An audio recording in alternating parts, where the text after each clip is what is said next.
주님의 성령이 내게 임했네.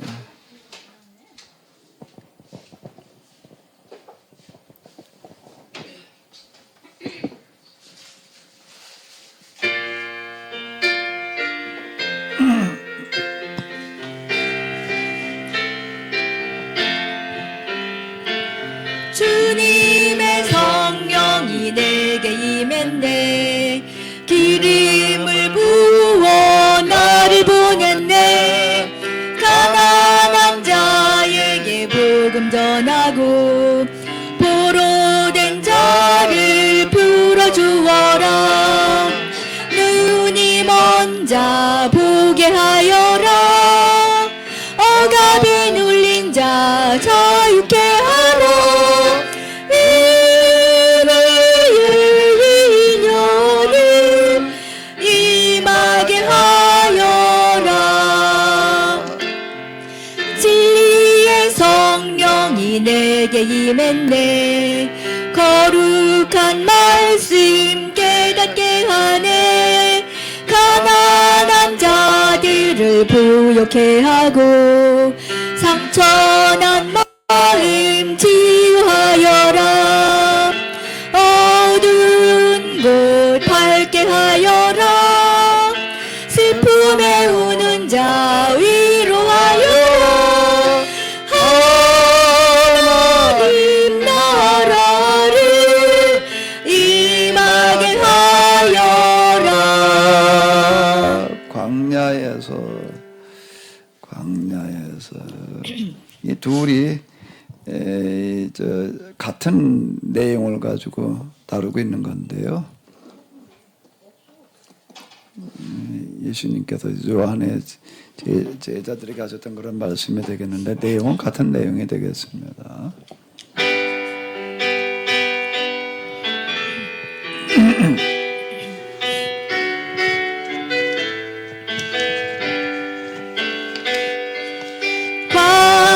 광야에서 샘이 솟고 사막에서 물 넘치리. 일이 늑대 사라지고 사슴들이 뛰놀리라. 슬픈 탄식 사라지고 기쁜 노래 넘쳐나리라. 길을 내어라. 거룩한 길 새 길을 내어라. 그 길 막으라. 거룩한 길 새 길로 가거라. 내가 항상 너와 함께 그 길을 가리라.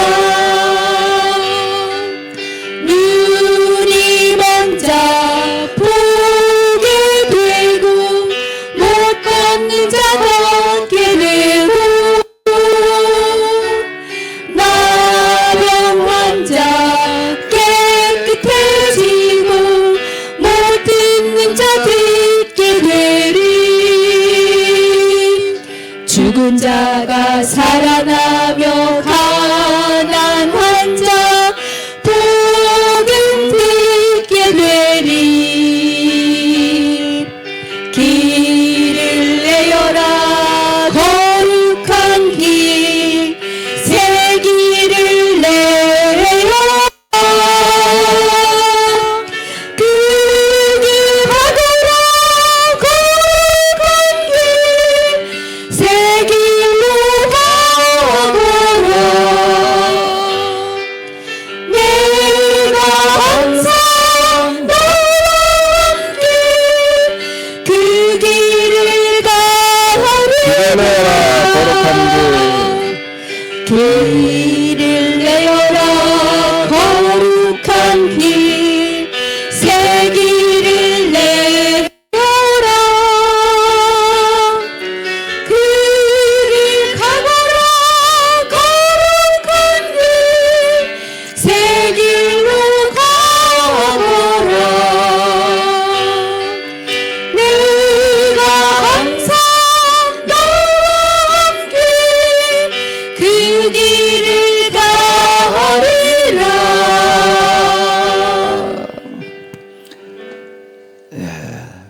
기도 시간을 시작하도록 하겠습니다.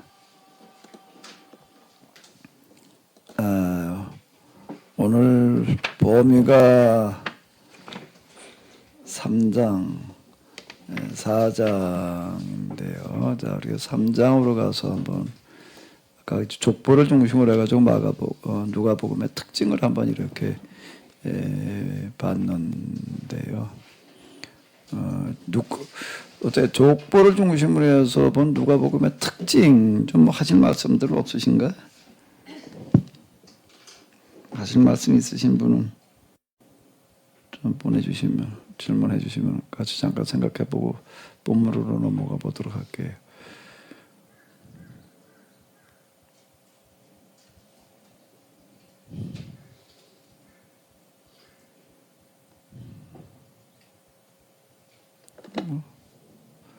할 말 좀 없으셔? 어째 커피만 쭉 마시고 계셔 그래.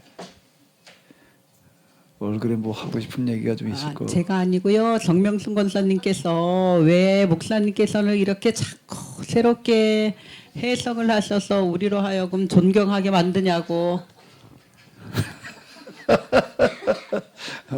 무슨 뜻이에요? 난 새롭게라는 거 무슨 뜻인지. 제가 느끼기에는 사실 이게 저도 성경이라고 하는 것 자체에 대해서 그렇게 큰 비중을 둔다. 하나님 말씀이고 뭐 그렇다 그냥 그런 건데 야, 이 성경이 정말 이게 놀랍다 라고 감탄이 되는 부분들이 있는데 그건 언젠가 하게 되면은 그 하나님을 경험하고 나서 그때 다시 성경을 좀 이렇게 보니까 정말 이게 놀랍더라고요. 그러니까 어떻게 보이는가 하면 야, 이거야말로 정말 하나님의 말씀이다. 이렇게 저 스스로가 정말 마음속으로부터 인정이 되어지고 또 그리고 또 이제 성경을 기록한 분들 한 분 한 분이 참 대단한 분들이었다. 성경 이렇게 기록해 놨다는 것 자체가 참 너무 놀랍다. 이제 이런 생각이 이제 드는 거예요.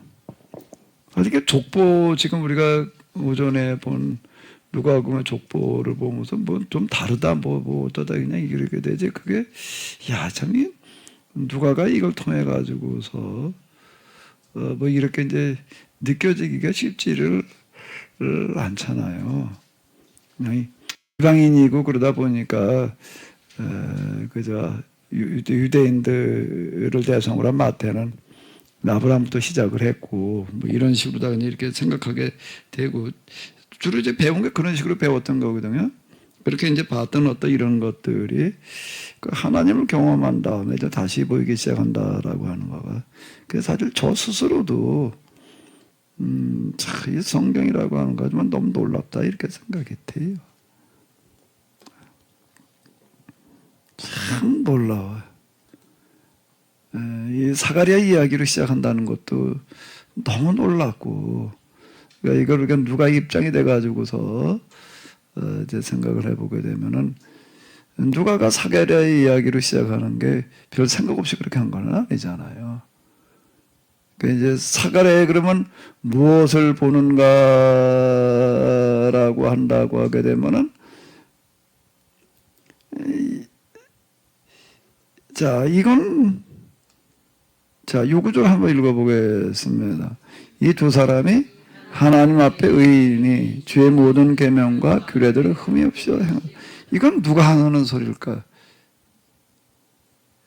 이건 누가가 사가랴와 엘리사벳에 대한 평가였던 거예요. 이거는 누가가 볼 때 진짜 이 사가랴 엘리사벳 두 사람이야말로 한 사람만이 아니고 정말 하나님 앞에 의인이고 주의 계명과 규례대로 흠이 없이 살아가는 사람이었다. 이렇게 보였다는 거예요. 그럼 뭐가 그렇게 보이게 했을까라고 하는 것은 지금 누가의 관심인 거예요. 지난주 그리고 아까 이제 족보를 통해 가지고 봤던 것처럼 어떤 누가가 처음부터 기독교인이었던 사람은 아니고, 그래서 중간에 들어온 사람들이 저 같은 경우에도 이렇게 보게 되면은 오히려 기독교 신앙이라는 게 도대체 뭔가라고 하는 것에 대해서 더 진지하게 관심을 가질 수 있는 어떤 그런 부분도 있는 것 같아요. 제가 교회 처음 나가가지고서 사실 이제 제일 하나님 만나고 그러고 나가지고 이제 교회 나오고 그러면서 잘 부러운 거가 뭐가 부러웠는가 하게 되면은 참 이게 기독교 가정에 태어나가지고 어렸을 때 교회 다녔던 사람들은 얼마나 행복할까 이런 생각이 내가 이렇게 드는 거예요. 그런데 정작 교회에서 그런 사람 만나보면은 또 신학교 가가지고서 그 기숙사에 있을 때 보게 되면 다 모태신앙인데 진짜 그 사람들은 난 너무 의아한 게 아니 어떻게 이렇게 성경에 대해서 관심이 없고 모를까. 그리고 모태신앙은 못하는 신앙인 것 같더라고. 정말 관심이 없는 거예요. 난 그게 너무 의아하더라고요. 그런 부분들이. 예, 근데 이제 그때는 어떻게 이제 그렇게 느껴졌는데 나중에 돌이켜 놓고 보니까는 그뭐 어렸을 때부터 했으니까 이제 익숙해져 가지고서 그냥 그리고 이게 하나가 하는 얘기가 뭔가 하게 되면은 그 모태신앙 그러면서 어쨌든 교회 열심히 그래도 꾸준하게 다녔던 그런 사람들 얘기가 주일학교 때 들어오는 성경 얘기는 그대로 머릿속에 남아 있다. 아는 거 그거밖에 없다. 예. 이렇게 얘기들을 하는 거야. 성경을 진짜 관심 가지고 진지하게 읽는 것도 아니고 그냥 그러고 있는 시기더라고요. 근데 이제 누가 같은 경우도 이제 백인돌이 아니라 나라운 돌멩이잖아요. 나라운 돌멩이다가 보니까는 진지한 관심이 없고 도대체 무엇이 이들을 이렇게 살게 했는가라고 하는 어떤 이런 걸로 볼 때 그 근원을 그는 어디서 보는가 하면 사가랴와 엘리사벳에게서 이제 발견을 하는 거지요. 사가랴 엘리사벳에게서 자, 이 신앙의 기독교 신앙의 원형을 여기서 보는 거예요. 난 지금 이런 부분들을 누가복음을 내가 준비하고 그러면서 참 사가랴와 엘리사벳에서 이 신앙의 원형을 봤다라고 하는 거가 너무 놀랍다. 이렇게 접근해 들어갈 수 있었다라고 하는 어떤 이런 거가 자 이제 이렇게도 또 인정을 하는 거야. 이건 참 뭐 영감이라고밖에는 얘기할 수가 없다. 이렇게 생각되어지는 거고요. 그리고 여기 지금 시작해 들어가는 그런 이야기를 뭔가 하게 되면은 사가랴와 엘리사벳의 평생의 꿈이 누구에게 그대로 연결되어지는가 하게 되면은 그 아들에게로 이어지잖아요. 성경에서는 미리 태어나리라라고 하는 수태고지를 얘기해 주는 경우는 세 곳인 것 같아. 제일 첫 번째 사람은 누구지? 아브라함. 아브라함. 그렇게 두 번째가 삼손. 그리고 세 번째가 요한. 사무엘은 수태고지가.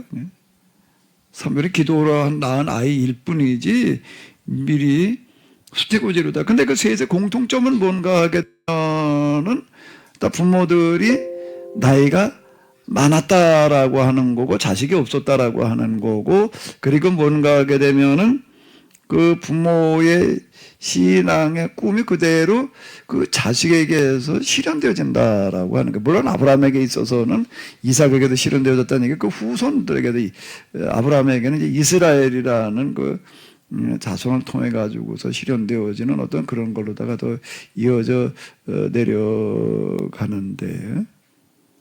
이제 누가는 이거를 어떻게 보는가 하게 되면은 이걸 사가랴 엘리사벳 그리고 그 수태고지로 출발하고 있다라고 하는 부분도 너무 놀라운 거고요. 그 평생의 기도가 또 그대로 응답되어진다 이제 이렇게 보는 거예요. 응답받을 만한 기도가 뭔지 아들을 낳으려고 기도하는 게 아니잖아요. 마누아도 그렇고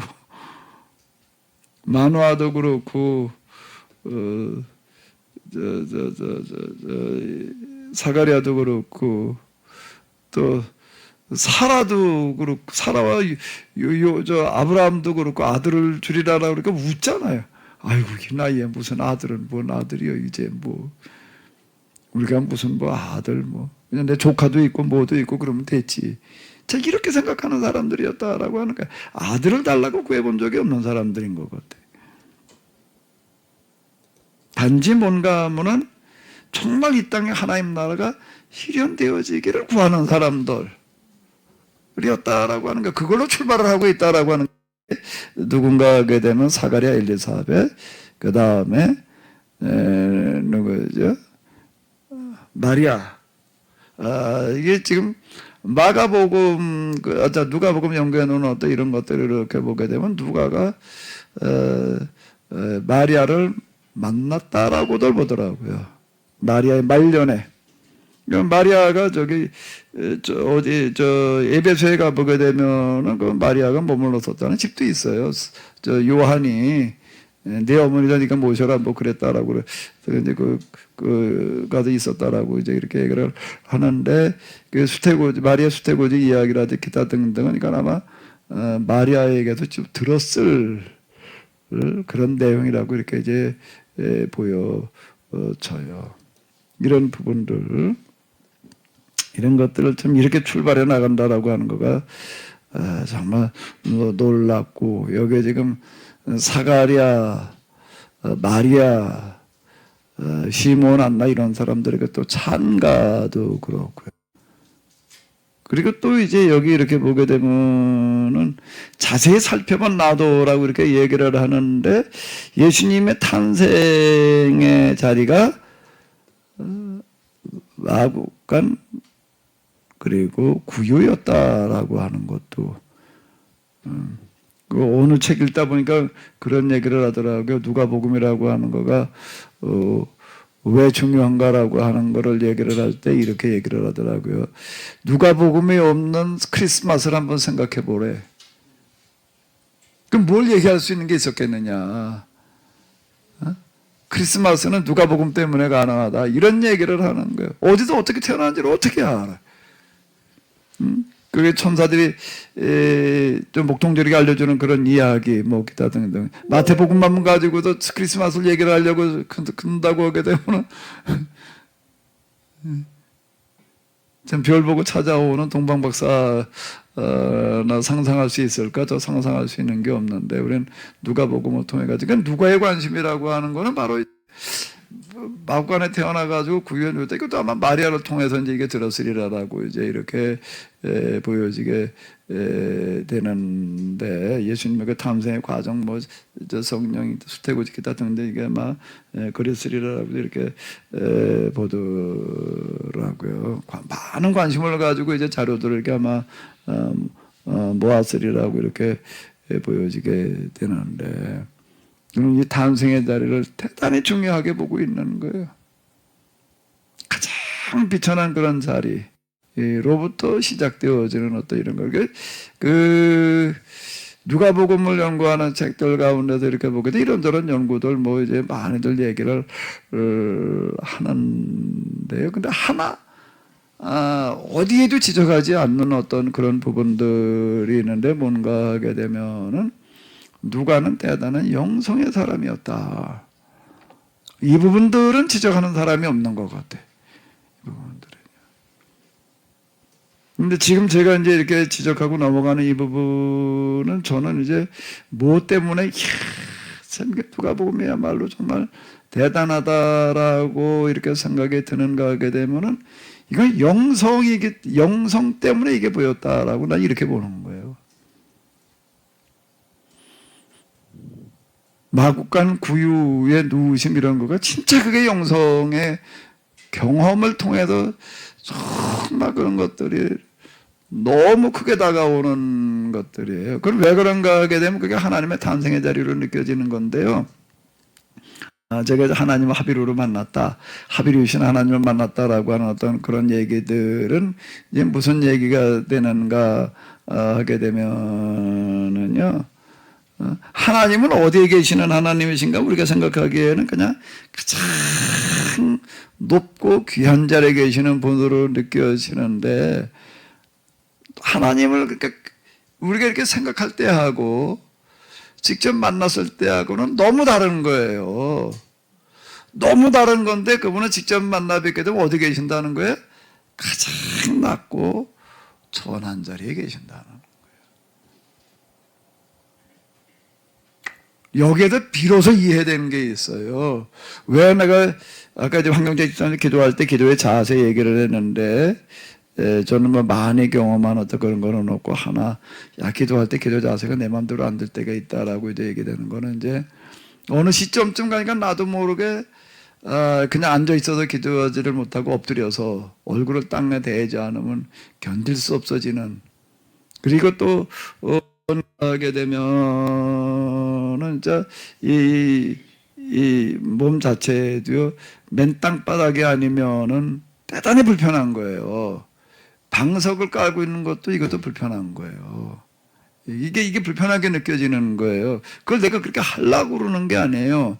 우리 전 가다가 이렇게 보니까 그냥 완전 맨 땅바닥 그냥 맨 땅바닥 거기 그냥 얼굴 땅바닥에 대고 그러고 있는 그 자세가 아니면은 안 되는 거예요. 근데 왜 그 자세가 그보다 더 어떻게 낮아질 수 있는 방법이 없습니까? 근데 왜 그랬는지를 이해를 못했어요.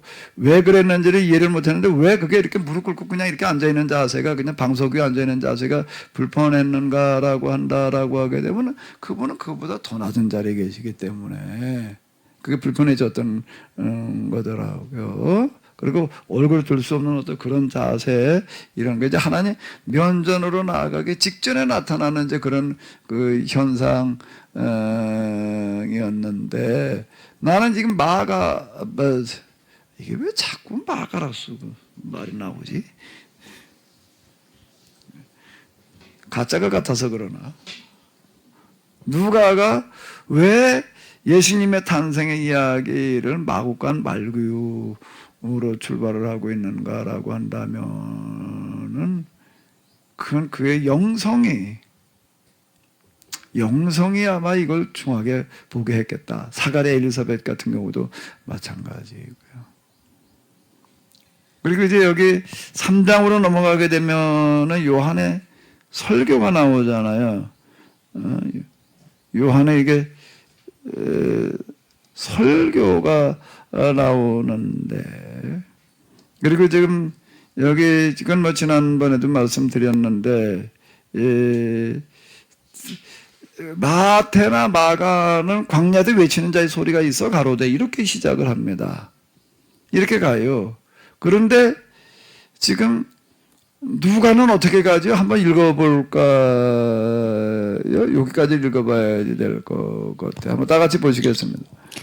디베리오 형제가 통치한 지 15해 곧 본디오 빌라도가 유대의 총독으로 헤롯이 갈릴리의 분봉왕으로 그 동생 빌립이 이두레와 드라고니 지방의 분봉왕으로 루사니아가 아빌레네의 분봉왕으로 안나스와 가야바가 대제사장으로 있을 때에 세례 요한을 등장시키면서 디베리오 황제, 로마 황제로 시작을 하고 있는 거예요. 근데 이것 자체도 진짜 놀라운 얘기죠. 그냥 이 사람이 역사에 관심이 있는 사람이니까 이제 대부분 이렇게 얘기를 합니다. 누가는 역사가였다. 이제 이런 얘기들을 많이 해요. 근데 진짜 역사가냐 아니냐 또 뭐 이거 가지고 좀 논란의 여지가 있는데 일반적으로 다 그는 이제 역사가였다라고 평가를 할 때 바로 이런 부분들인 거예요. 이제 이런 부분들이 이제 역사적인 관심 때문에 이제 이렇게 이야기를 한다. 이제 요한이 등장할 때 그때 황제가 누구였느냐 말이야. 뭐 또 예수님께서 태어나실 때 뭐 누가 뭐 꼭 이제 누가는 거의 다 이렇게 끌고 가요. 그 당시 그 로마의 황제는 누구였고 뭐 여기 또 총독은 누구였고 뭐 무슨 분봉왕 무슨 제사장 이제 이렇게 나아간단 말이에요. 물론 이제 역사에 대한 관심이 있어서 이렇게 말했다라고 얘기할 수도 있어요. 그런데 이건 다른 각도에서 본다면은 영성의 관심 때문에 이렇게 말한다. 영성 때문에 이렇게 말했다라고 얘기할 수도 있어요. 왜 그런가 하면 영성이라고 하는 어떤 이런 뭐 하나님 경험인데 여기에도 많은 것들이 이렇게 달라지게 되는데요. 하나님을 이렇게 영성으로 하나님을 경험을 하게 되면은 그게 그 자신에게는 물론 주관적으로 하나님을 만나는 사건인데요. 사건인데 뭐가 동시에 일어나는가 하게 되면은 세계적인 사건이 되는 것 같아요. 이 부분이요. 그 이전에는 그렇게 생각을 못 해요. 제가 이거 경험으로 얘기를 하는 건데요. 아니, 뭘 어떻게 세계를 운운해요? 어떻게 세계를 운운하냐고요. 세계가 뭐 시대가 뭐 어쩌고 저쩌고 이거를 얘기를 할 수가 없는 거예요. 아이고 무슨 세계야. 세계는 내 아까림이 문제지 지금. 예? 아 무슨 세계까지 가야 지금 내 교회 내 목회가 지금 문제지. 예? 꼭 본다는 거는 내 문제, 내 교회 문제, 그죠? 교회인들, 그죠? 여기나 가지고 그냥 이루고 있게 되는 거예요. 그런데 이게 하나님을 경험하고 난 다음에 나타나는 두드러진 특징 중에 하나는 저게 하나님의 입장에서 본다. 이제 막 하나님의 심정으로. 그게 뭐냐, 이제 아마 이렇게도 물어줄 수가 있는데 그 중에 하나가 뭔가 하게 되면은 세계를 대상으로 보려고 그러게 돼 있어요, 이게요. 그건 제가 경험으로 얘기할 수 있는 겁니다. 내가 요즘 그런 소리 떠들어대고 있잖아, 내가 지금. 이제 주보에다 올려놓은 지금 기도 제목이 뭐지? 문명과 인류의 공존. 자, 이런 소리를 하게 되는 거예요. 이게 그렇게 큰 관심사가 되는 거예요. 내가 자연치유라고 하는 어떤 이런 것을 접하고 그러고 난 다음에 그냥 건강을 유지하는 데 있어서 이게 참 이러이러한 도움된다. 자연치유와 관련되어진 자연요법과 하는 책들은 다 이제 그런 식으로 나오는 겁니다. 거기 이제 전문적인 의사들이 쓴 것도 있고 뭐 그냥 이제 경험으로 쓰는 것들도 있고 뭐 여러 가지 책들인데 다 이제 그렇게 얘기를 하는 거예요. 나는 자연치유를 내가 경험하고 접하고 그러면서 어떻게 나는 그게 와닿는가 하게 되면 이거야말로 진짜 성경에 있는 치유 사역이 오늘에 있어서는 초자연 치유가 아니라 자연 치유여야 된다. 이렇게 생각을 하게 되고 근데 또 거기서 끝나지를 않아요. 이게요. 거기서 끝나지를 않고 어떻게 되는가 하면 자연 치유와 관련된 얽혀 있는 어떤 이런 것들이 2000년대에 이 성경에서 특히 누가복음에서 얘기하고 있는 이와 같은 경제 정의를 실현할 수 있는 중요한 역할을 할 수 있다. 이렇게 보게 되는 거예요. 이게요. 그래가지고 제가 그 자연치유 그렇게 얘기를 많이 했고 프로그램 얘기하고 효소 뭐 이제 제가 이렇게 조합 뭐 이렇게 내가 얘기를 했던 거예요. 그건 제가 절대 포기한 거 아니에요. 지금 거기만 매달릴 수가 없다가 보니까 지금 그냥 이렇게 지금 누군가가 좀 이제 내가 한번 확인만 해본 거고 진짜 이제 할 만한 사람은 이제 틀림없이 나오리라 지금 내가 이렇게 보고 있는 거지. 난 그 포기한 것도 아니고요. 실패한 건 더더군다나 아니고 그건 지금도 내가 그 생각은 동일해요. 그럼 왜 그렇게 보게 되는가 하게 되면은 하나님을 제가 합의로 계시는 하나님 그리고 그 다음에 뭘로 또 제가 만나는가 하면 역사를 주관하시는 하나님으로 만나다 보니까 그 다음에 제가 비로소 하는 얘기 세계 역사 교회사를 그렇게 씨름을 하고 그랬지만은 그거를 하나님의 역사의 주관자라는 그런 관점에도 보게 되지를 않았던 건데 하나님을 경험하고 나니까 교회사가 세계사가 다시 보이는 거예요. 하나님이 주관하시는 역사였던 거예요, 이게요. 그래가지고 문명사를 가지고 내가 얘기를 하는 게 그래가지고 그게 가능해진 거라고요. 어떻게 세계 문명사를 가지고 이거 하나님이 창조주 그리고 역사의 주관자시라는 중고다라는 거를 그 어떻게 그게 보이냐고. 근데 그게 하나님을 경험하는 어떤 이런 것들이 그게 보게 된다. 저는 이 구절이 뭘로 보이는가 하게 되면은요, 이건 누가가 역사에 관심이 있었기 때문에 이렇게 말했다. 물론 역사에 관심이 있으니까 그랬겠지만 영성 때문에 이렇게 말한다.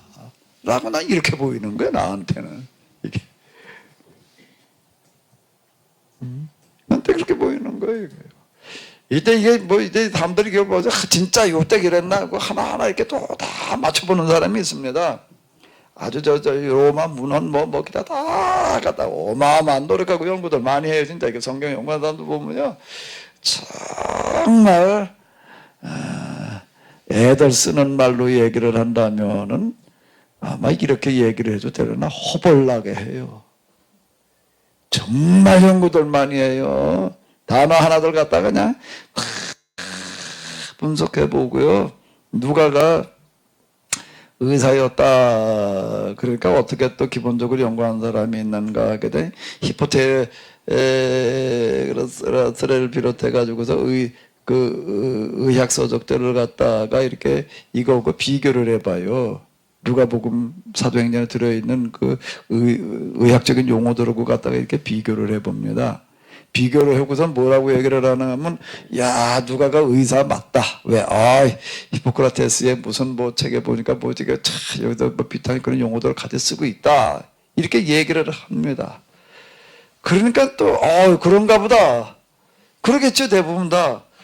진짜 그런가 보네. 그 히포크라테스의 그 의학 그 서적들을 갖다 비교 분석을 해보니까 그래도 같은 뭐 그런 용어들 단어들을 쓴다는 거예요. 그래서 이거 의사가 맞다 말이야. 그러니까 이게 누가가 의사였으니까 그 의학적 용어를 썼다. 이제 이렇게 또 얘기하는 사람이 있어요. 그럼 또 어떤 사람이 있는가 하게 되면은요, 그게 누가만 그랬을까? 그럼 다른 사람들은 그런 용어 안 쓰나? 또 다른 분야들 갖다가 또 연구를 합니다. 그래가지고 이렇게 봐봐요. 전혀 의사가 아니야. 이거는 상관없는 사람이 쓴 그런 책들에도 보니까 누가복음에 나오고 있는 의학적 용어에 다 나오고 있는 그 허다하게 나오는 거야. 그건 의사 아니라도 그런 용어 얼마든지 쓸 수 있다. 또 이런 정도로다가들 이걸 연구를 해요. 그것도 우리말로 자기네는 자국어로 하는 게 아니라 이건 다 원어로다 헬라어로 갖다 이렇게 비교 분석을 해봐야 되는 어떤 이런 거 이 정도로 연구들을 합니다. 이 정도로요. 정말 안 하는 게 없다라고 할 만큼들 해요. 그런데 그러면서 여기 이렇게 보게 되면 이때 진짜 디벨리오 황제 때가 맞나? 본디오 빌라도가 총독을 있을 때가 맞냐? 히로시 갈릴리의 분봉하고 있을 때가 맞냐? 이걸 갖다가 세례 요한에 등장할 때 이걸 다 문헌을 가지고 이걸 따져보는 거예요. 따져보니까 맞는 것도 있고 틀린 게 많다는 거예요. 그래가지고 누가가 이게 역사가가 아니다 말이에요. 역사가라고 한다면 이렇게 호소하게 썼겠네. 또 이렇게 얘기도 해놓고 이제 그렇게 얘기를 해요. 그 정도로 연구들을 합니다. 그럼도 이게 뭐 맞다 틀리다 뭐 어쩌다 뭐 이렇게. 그런데 하나 어느 누구도 언급하지 않는 부분은 뭔가 하게 되면 이런 구절들은 영성의 표현들이었다라는 얘기는 없더라고요. 나한테는 그렇게 보여요, 이건. 그가 그렇게 세계적인 사건으로다가 세계적인 그런 역사 속에서 이걸 끌고 나가고 있는 거는 뭔가 하게 되면 역사를 주관하시는 하나님께서 이 시점에 세례 요한이라고 하는 사람을 통해 가지고 새로운 시대를 열어가는 그런 일을 시작을 하셨다. 그런데 그 일이라고 하는 거가 그런 일이라는 거가 어떻게 해서 그런 요한이라는 사람의 빈들에서라고 하는 거 광야 출신인데 그게 어떻게 해서 이런 어마어마한 사건이 가능했느냐. 그 어마어마한 사건인 거예요. 제가 세계 종교사의 획을 긋는 어떤 이제 신교는 이런 사건이다. 내가 이제 마가복음에서 그런 표현이 이렇게 했는데, 그냥 누가 그걸 보는 거예요. 그런데 그게 가능했다는 것은 누구 때문이라는 거예요? 또 이게 어떻게 해서 가능했느냐 올라가 보니까 그 뒤에 누가 있는 거예요. 사게라 엘리사벳. 그러니까 사게라 엘리사벳의 이야기로 누가 보고 지금 끌고 나가고 있다라고 하는 거예요. 그러면은 누가는 세례 요한의 사건이 뭐가 그렇게 대단해가지고도 그게 정말 이게 세계적인 사건이라고 얘기를 하고 있느냐라고 얘기를 할 때에 그게 지금 이제 이 뒤에 설교에 들어있는 거예요. 광야에서 빈들에서 하나님 말씀에 그에게 임했는데 그게 요한이 요단강 각 부분 각 죄에 와서 죄 사함을 받게 하는 회개 세례를 선포했다. 이렇게 나가고 있습니다. 이거 특별히 그거는 마태, 마가 누가 이제 다 비슷하게 이제 빈들에서부터 출발했다. 요단강에서 세례를 줬다. 그래서 우리는 그냥 세례 요한의 저 요단강에 와가지고 그냥 세례를 줬나 보다. 그냥 이렇게 생각을 하는데 이게 세계 종교사에서 회가 그을 수 있는 어떤 그런 사건이다라고 이렇게 얘기를 할 수 있는 것은 뭔가 하게 되면은 구약의 예언자들을 보게 되면 이제 아모스라고 하는 사람이 이제 문세 예언자의 이제 효시예요. 문세 예언자의 효시인데, 그러나 하나님께서 주신 말씀을 가지고 어디 가서 선포하는가 하면 베델에 가서 선포를 하는 거예요. 베델이에요, 베델. 그럼 왜 베델인가 하면 그때 베델이 북왕국 이스라엘의 수도예요. 그리고 거기에 뭐가 있는가 하면 중앙성소가 있어요. 거기에 왕들과 그리고 베델의 중앙성소 제사장들에 가가지고서 하나님의 말씀을 선포하는 거예요. 그 이후에 등장하고 있는 예언자들은 거의 다 그렇습니다. 거기다가 이제 중앙성소를 이제 겨냥을 해가지고서 여기다 대고 이제 선포를 하는 거예요. 포로기 시점에 이제 예레미야를 이렇게 보더라도 주로 어디서 말씀을 선포했는가 하게 되면 예루살렘이잖아요. 거기서 멍에를 메고 뭐 그러고 그냥 또는 이제 벌거벗고 이제 그러고 그 포로로 끌려가리라고 하는 이런 것들을 선포를 한다고요. 근데 세례 요한은 어디를 무대로 잡는가 하게 되면 당연히 예루살렘으로 가야 될 거 아니에요. 어디로 가는 거예요? 이건 광야로 가는 거예요. 요단강으로 가고 있는 거예요. 요단강에 사람이 모여 살아서 그러냐? 그건 아닌 거예요. 그냥요. 요단강가 빈들이야. 빈들 요단강가인 거예요. 번화한 요단강가가 아니고 여기에 가가지고서 뭐를 선포하는가 하면 죄사함을 받게 하는 회개 세례를 선포했다라고 하는 거예요. 죄사함을 받으려고 한다면 당연히 성소나 중앙성소, 지방성소나 중앙성소에 가가지고도 제사여야지 이랬던 시대에. 그리고 요단강에서 뭘로 죄사함을 선언하는 건 뭘로요? 세례인 거예요. 세례로 제사함을 선포했다라고 하는 거예요. 우리는 지금 제사함을 받으려면 뭘 가지고 받는다고 생각을 하나? 우리는 지금 제사함을 뭘로 받아야 된다고 생각해요? 십자가라고 생각을 한다고요. 십자가라고 생각을 하는 거예요. 근데 세례 요한은 뭘로 제사함을 선언을 했죠? 세례예요.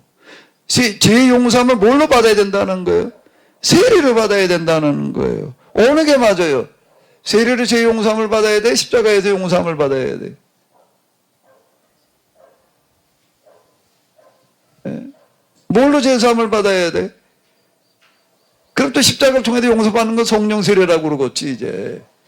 물세례, 성령 세례 나눠가지고서 이제 물세례로 용서하느냐, 세례에서 성령 세례로 용서하느냐 이렇게 얘기를 할 수가 있을 텐데 여기는 무슨 물세례, 성령 세례가 아주 구분되어 있는 게 아니에요. 지금 요한은 요단강가에서 물로 세례를 주면서 이걸 가지고 제사함 받으라고 그러는 거예요. 지금요. 그 오늘 우리가 생각하고 있는 십자가를 통한 제사함하고는 어떤 관계일까요? 요한이 선포한 제사함의 방법하고.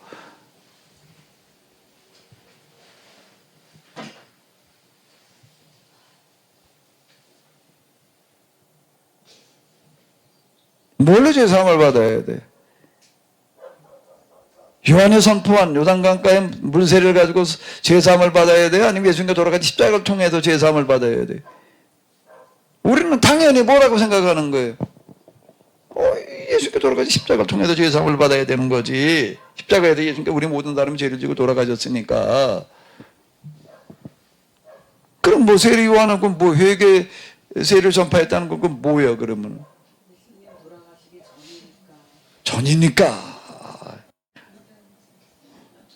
그럼 그때는 그거 죄 용서함 받고 지금은 이제 십자가 용서함 받고 그럼 왜 그때는 세례예요? 그때는 왜 세례야? 예수님 오시기 전이니까 그냥 그렇게 얘기하고 끝나야 되나? 그렇게 얘기를 하려면 뭐가 같아야 되는가 하면 죄사함 받는 원리가 같아야 되는 거예요. 물로 세례 받아서 제사함 받는 원리하고 십자가에서 제사함 받는 거하고 원리가 다르면 안 돼요. 우리 십자가에서 죄 용서 안 받는다라고 하게 되면은 왜 십자가에서 죄 용서 안 받느냐? 예수님께도 우리를 위해서 십자가가 없나? 있는 줄 알고 뒤를 쳐다봤더니 텔레비전에 있네. 자, 십자가에서 돌아가셨다라고 한다라고 하게 되면은 예수님께서 십자가에서 우리 모든 사람의 죄를 대신 짊어지시고 대속해 주셨기 때문에 우리는 여기 나가서 회개하고 용서 안 받는다 이렇게 얘기를 한다고요. 여기서 그러면 세례를 가지고 용서 안 받으라고 할 때 세례 요한은 뭐라고 해야 되나? 그러면 물이 대신 죽었나? 물이 빨래하는 거니까 손도 물에다 씻어야 되고 빨래도 지저분해진 옷도 물에다 빨아야 되고 눈 꺾인 얼굴도 뭐에다 씻어야 되고 세면이니까 세수 세면 다 뭐 목욕 좀 물로 하는 거고 그러니까 뭐 다 씻는다는 의미를 가지니까 그러면은 다 그냥 물로 이제 세례를 받는다 이제 뭐 이제 이렇게 얘기를 해야 되나? 물에 본래 씻는 기능이 있으니까 그냥 그렇게 얘기를 하나?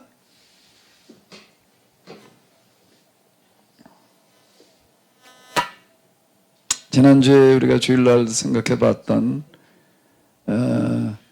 여인이 있어요. 아마 어쩌면 복음서에서 예수님께서 네 믿음이 너를 구원했다라고 얘기하는 경우가 또 있나? 아무리 봐도 없는 것 같은데 내 믿음이 너를 구원했다라고 이렇게 얘기하시는 그런 구절이 아마 딴 데는 없는 것 같아요.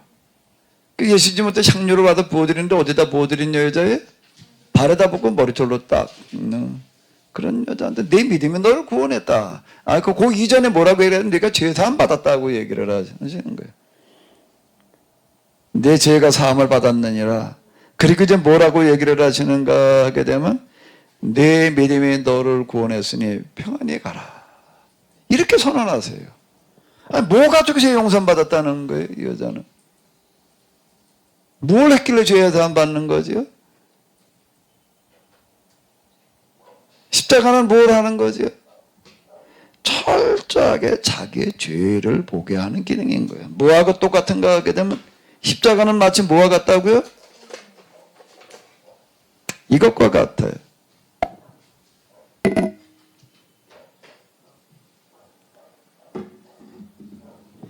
이거는 유리에다가 수은을 발라놓은 거울이에요. 이거를 보게 되면 뭐가 보여요? 내 얼굴이 보여요. 얼굴이 이렇게 보여요. 그런데 십자가는 뭐와 같은가 하게 되면 뭐와 같아요? 영성의 거울이에요. 영성의 거울이에요. 그러면 이 십자가를 보게 되면 뭐가 보이는 거지요? 내 죄가 보이는 거예요. 보이는 것과 더불어 가지고 어떻게 되어지는가 하면 견딜 수 없어지는 거예요. 우리가 진짜 회심한 사람들은 이걸 다 이제 경험을 하는데 내 죄가 그전에는 안 보여요. 그런데 이 십자가를 통해 가지고 내 죄가 보이는 거예요. 이 부분이. 그리고 어떻게 되는 게 견딜 수 없어서 회개하는 어떤 그런 일들이 일어나게 되는 건데, 자, 죄 용서함 받는 원리는 여기에 있다는 겁니다. 구속사에서 얘기하는 대속을 통한 속죄, 사죄의 부분은 어떻게 생각을 하는가 하면 예수님께서 나를 위해서 십자가에 돌아가셨다. 그래서 내가 이제 예수께서 내 죄의 문제 십자가에 다 해결해 놓으셨다. 그래서 내가 이제 다 좀 믿게 되면은 그러니까 거기다 회개하게 되면 다 이미 용서함 받고 난 구원받는다. 이렇게 죄사함 받고 구원받는다. 이렇게 생각을 하는 거예요. 십자가에서 예수님께서 내 죄의 문제를 어떻게 놓으셨다는 거예요? 다 해결해 놓으셨다. 대신 짊어지고 죽으셨다. 그래서 이제 그걸 믿게 되면 내가 구원받는다. 이렇게 생각을 하는 겁니다. 이렇게 생각을 하는 거예요. 그 십자가예요. 이제 십자가가 내 죄를 용서해 주시는 구원의 자리가 되는 거예요. 그런데 지금 여기서 얘기하는 자 다시요. 이 십자가를 이번에는 어떻게 이해를 하는가 하게 되면은 십자가가 나를 비롯한 세상 모든 죄를 짊어지시고 예수님께서 죽으셨다. 이렇게 얘기하는 거하고 제가 얘기하는 걸 좀 잘 구분해가지고 한번 들어보세요. 그래서 이제 우리가 그 사실을 믿고 고백하면 죄 용서하고 구원받는다 이렇게 얘기하는 거고 십자가를 뭘로 얘기를 하는 거예요? 뭘로요? 거울과 같다. 내면을 비춰주는 거울이다. 그래서 십자가 앞에 나가면 뭐가 보인다는 거예요? 내 죄가 보여서 그 다음에 어떻게 된다는 거예요? 견딜 수 없어지는 거예요. 여기서 비춰졌을 때는요 너무 추하고 부끄럽고 뭐라고 설명이 안 돼. 이거는 뭐라고 설명이 안 돼도 견딜 수가 없어지는 그런 몸부림치는 거예요. 그 용서를 구하는 거예요. 그렇게 용서를 구하는 거예요. 자, 이렇게 되어졌을 때는 어떤 현상이 나타나는 걸까요? 내 안에 죄를 미워하고 증오하는 증오심이 그만큼 생기는 거고 내가 이제 그 이후에 죄로부터 떠나는 거예요. 자, 그럼 죄 용서만 받았다는 얘기가 그동안에 우리가 십자가에서 나의 모든 죄를 짊어지고 돌아가셨기 때문에 내가 이제 믿기만 하면 용서만 받는다라고 말하는 거고 그래가지고 용서만 받았다. 이게 십자가를 통해서 내 죄가 보여가지고 견딜 수가 없어져가지고 몸부림치며 회개하다가 내가 이제 죄로부터 떠났다라고 그래서 제가 죄로부터 용서받았다 말하는 거고 진짜 십자가가 말하는 건 어느 거겠어요?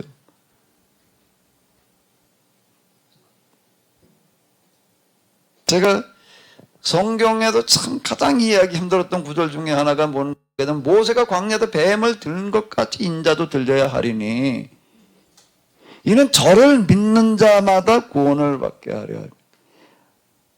이 구절이 참 이해하기 힘든 구절 중에 하나였어요. 아니 모세가 광야에서 뱀을 든 것 같이 들려 예수님께서 세상 모든 사람 십자가 죄를 짊어지고 돌아가 죽으셨다라고 그래야지 모세가 광야에서 뱀을 든 것 같이 그 불뱀 사건인데 이게 이해하기 어려운 얘기였어요. 이 얘기가요.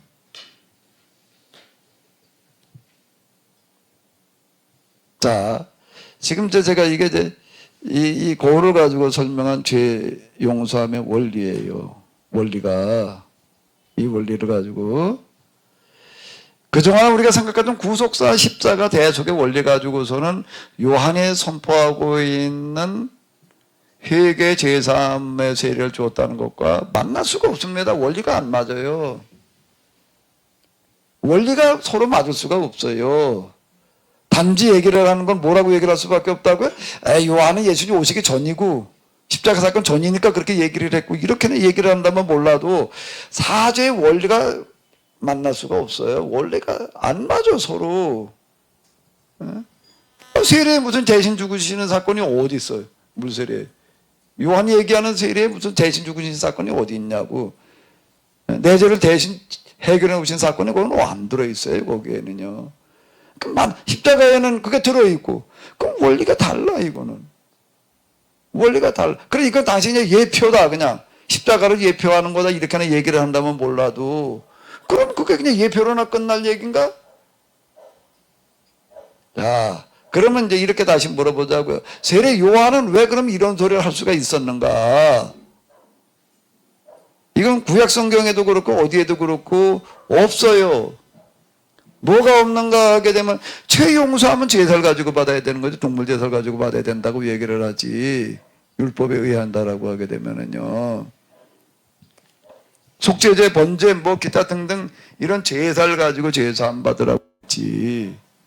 그 제사가 아니고도 용서 안 받을 수 있다라고 얘기하는 거는 없다. 근데 우리는 이제 어떻게 보는가 하면 예수님의 십자가 죽으심의 사건을 단번에 모든 죄를 대신 짊어지고 죽으시는 동물 제사 모양으로 이해할 수가 있어요. 그래가지고 우리가 이제 용서 안 받는다 이렇게 얘기할 수가 있다고. 그러면 세례 요한의 얘기는 뭐야 그러면은? 세례 요한의 얘기는 여기 죄사함의 세례를 받으라고 그러고 있는데 그러면은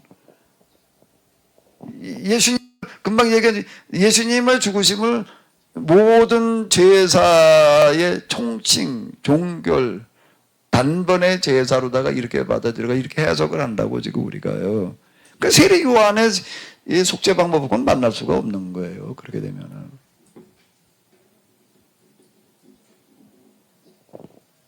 그럼 다시요. 세례 요한은 그럼 어떻게든 이렇게 얘기를 할 수가 있느냐. 이제 빈들에서라고 얘기를 하고 있고, 여기 지금 2장에서도 보게 되면 세례 요한은 어디서 컸다고요? 빈들에서 컸다고 이렇게 얘기를 하고, 광야에서 컸다 이렇게 얘기를 하는데, 그건 SNF를 비롯해가지고서 이제 광야의 사람들이 있었어요. 광야의 사람들은 어떤 사람들인가 하면 구약의 예언, 율법 전승을 이어가는 사람들이에요. 구약의 예언, 율법 전승을 이어가는 사람들은 하나같이 뭘 얘기를 하는가 하게 되면은 성전, 제사, 무용론이야. 성전, 제사 신봉자들이 아니에요. 성전 거 헐어버려야 된다는 거예요. 하나님께서 우리에게 원하시는 건 제사가 아니라는 거예요. 이렇게 얘기를 하는 거예요, 이 사람들은요. 그럼 구약의 성전에 관한 이야기가 없나? 성전에 관한 이야기는 없지만 뭐가 있는 거예요? 성막은 있잖아요. 성막. 그러니까 제사 이야기가 얼마나 많은데. 근데 예언자들은 하나같이 난 너에게 제사 원한 적이 없다. 내가 언제 너 보고 제사 드리라고 했냐. 성전이 하나님의 집이라고 그러는 그 거짓말에 속 하나 먹지 마라. 그 완전 그 사기다. 이렇게 얘기를 하는 거예요. 그게 예언 전승의 기본적인 이건 도식이에요. 이 사람들은요. 그럼 그 중에서 이제 나는 너에게 제사를 원한 적이 없다. 제사 드리라고 그런 적이 없다는 얘기는 무슨 얘기가 되는가 하게 되면은 제사 드리라는 이야기가 없는 게 아니에요. 그건 있어요. 그런데 지금 왕정기에 들어서 가지고도 유대인들이 드리고 있는 제사, 그리고 예수님 당시에 또 유대인들이 지금 빠져있는 그런 제사, 예수님께서 제사 드리고 어디 가서 제사 드렸다는 얘기는 없으니까 제사 드리려고 준비해 놓은 짐승을 다 내쫓아버렸지. 6월절 제사 행사 자체를 다 그냥 무효화시켜버리고 말았죠. 그러면 이걸 어떻게 이해를 해야 되느냐라고 할 때 예언자들은 뭘 말하는 거죠? 동물 제사를 통해서 속죄함 받으라고 하는 것 속에 들어있는 그 의미와 정신을 가지고 이야기를 하는 거예요. 형식을 가지고 얘기를 하는 게 아니고 제사 형식을 통해도 구원받는다는 얘기가 아니라 그 제사에 담겨져 있는 정신이 우리의 죄를 용서해 주시는 거다. 이렇게 보는 거예요. 그 정신이라는 건 뭔가, 그 정신이 뭐죠? 그게 곧 뭐예요? 그게 회개라는 거예요. 철저하게 자기 죄를 자각을 하고 죄를 청산하려고 하는 그런 강렬한 마음과 정신, 여기에 하나님께서 도와주셔서 그 죄로부터 떠나는 삶이 가능하다라고 하는, 그게 제사에 담긴 정신이라는 거예요. 그게 그렇게 보게 될 때 지금 세례 요한은 얘기가 가능한 거예요. 이제 제사를 이제 성전이 아니라 어디에 광야야. 요단강가예요. 제사가 아니라 뭐예요, 이번에는요? 회개예요. 그리고 그 다음에 뭐예요? 제물이 아니라 그 다음에 뭐가 되는 거죠? 설교가 되는 거예요. 그러니까 요한은 사람들에게 와가지고 제사 드려라 그러고 제사 짐 내주는 게 아니에요. 뭐라는 거죠? 제사의 의미를 선언하는, 회개를 촉구하는 말씀이 여기 들어있는 거예요. 자, 이렇게 얘기를 한다라고 하게 되면 세례 요한이 지금 여기도 제사함의 세례를 선포하고 있는 거나 예수님께서 예수님의 십자가에서 뭐 어쩌고 저쩌고 얘기를 하는 이런 제사함이나 원리가 같은 원리가 되는 거예요. 다른 원리를 가지고 얘기를 하려고 그러면 곤란한 얘기가 되는 거죠. 구약의 율법서, 계약법에서 얘기하고 있는 하나님 나라 이 땅에 실현시키고 그 다음에 죄 용서함을 받고 하나님 백성이 되는, 계약 백성이 되는 이런 거에 들어있는 원리나 신약 성경에도 얘기하는 거나 원리는 같은 원리가 들어있어야 되는 거예요. 같은 원리여야 되는 거예요. 그땐 그랬고 지금은 이랬어. 이렇게 얘기를 해버리면 곤란한 얘기가 되는 거예요. 그건 이제 예표에 불과해. 이렇게 얘기를 해도 안 되는 얘기가 되는 거고.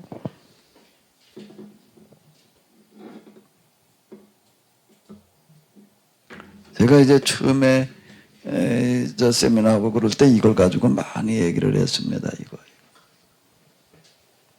지금도 이제 내가 이걸 가지고 얘기는 이제 안 하지만 이제 이건 꼭 이제 놔둬요. 여기다 이렇게 그냥 놔둡니다. 내가 이걸 가지고 얘기를 하려고 했던 게 뭐죠? 내가 이거 가지고 뭔 얘기한 거예요? 마이크 잡고 얘기 좀 해봐. 마이크 가까이 가지고 있으니까. 영성의 원리나 자연을 지배하는 자연의 원리 이치가 다르지 않다. 또 하나. 영성의 원리, 자연의 원리 말고 또 하나. 또 하나. 뭐가 있었던 거죠? 우리가 생각하는 것도 사고의 원리와 사고관과 세계관, 우주관이 같아야 된다는 거. 원리가 같아야 된다는 거예요, 이게. 그래서 내가 곡선적인 사고를 많이 얘기를 했다는 거예요. 직선적인 사고 흑백 논리 가지고서는 안 된다. 왼쪽은 왼쪽이고 오른쪽은 오른쪽에다가 이래. 왼쪽이 오른쪽이고 오른쪽이고 알파와 오메가라는 얘기가 처음이고 나중이고 시작과 끝이라는 이야기가 이런 얘기다. 그게 뭔 얘기인가 하면 우주가 그렇게 생긴 거예요. 세상이 그렇게 생긴 거예요. 우주의 원리나 생각의 원리, 사고의 원리가 어때야 된다는 얘기에 같아야 된다. 그게 안 같으면 모순이 돼버리는 거예요. 성경 해석할 때도 우리는 마찬가지인 거예요. 세례 요한이 선포하고 있는 속죄의 원리나 십자가에서 말하는 속죄의 원리가 같은 원리로 해야 되는 게 원리는 같아야 되는 거예요. 다른 원리로 용서함, 속죄함 받았다 그러면 곤란한 얘기가 되는 거예요. 형식은 다를지 모르지만 여긴 세례야. 구약의 율법에서는 제사예요. 그러나 어떻다고요? 거기에 담겨지는 속죄의 원리는 같은 원리였다.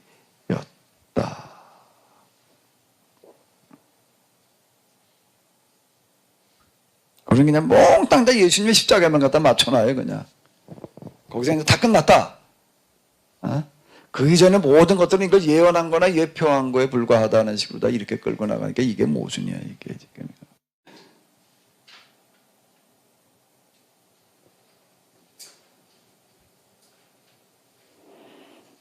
자, 지금 누가 하는 이거를 보는 거예요. 누가 하는. 그러니까 난 이 사람 참 이 성경에 대한 이해 그리고 영성에 대한 어떤 그런 게 너무 놀랍다. 요한의 설교를 마태나 마가에서는 간단하게 다릅니다. 요한복음에는 설교 자체가 요한의 설교는 아예 나오지도 않고, 근데 여기는 뭔가 하게 되면은 광야에 외치는 자의 소리가 있어 가로되 뭐 너희는 주의 길을 준비하라 오실 길을 곧 깨하라. 그냥 여기까지만 하고 끝나는데 요한은 누가는 뭐라 그러는가 하면 모든 골짜기가 메워지고 모든 산과 작은 산이 낮아지고 굵은 것이 곧아지고 험한 길이 평탄하여질 것이요. 이렇게 얘기를 하고 있는 거예요. 요즘으로 얘기를 하면 이게 뭐 하는 얘기예요? 요즘으로 얘기를 한다면. 고속도로 만드는 얘기지 뭐. 고속도로라는 말은 같은데 고속도로가 다 같은 고속도로가 아니에요. 내가 처음에 운전은 이제 스트리 제비 운전 그냥 배워놓은 거는 지금 간장 운전에 있을 때 배워만 놨었고 조작하는 방법 배웠지 운전은 그냥 조금씩만 좀 따라다녀봤지 그렇게 오래 다녀보지는 않았어요. 근데 제가 이제 아주 저기서 덜덜거리는 중고차를 가지고서 처음으로다가 이제 어디를 갔나 하게 되면은 이제 이 영동 고속도로를 타고 이제 속초를 갔나? 속초 밑에 거기 뭐 있는데 거기 뭐 어디로 이제 그렇게 갔어요. 그 몇 시간 운전하고 갔더니 엄청 힘들더라고요. 그때 그 영동 고속도로하고 지금 영동 고속도로하고 똑같을까요?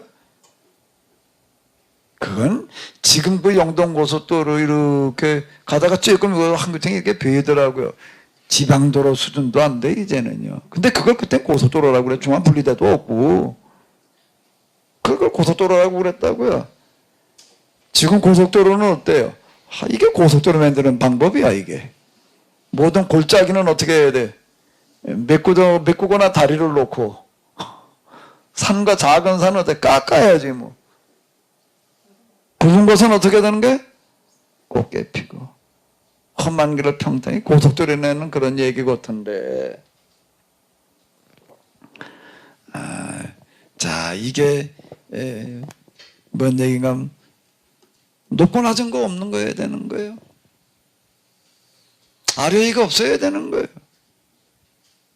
저 누가는 이 부분을 주목하고 있는 거예요. 그러니까 이게 정말 중요하다. 세례요한이 왜 그렇게 중요한가?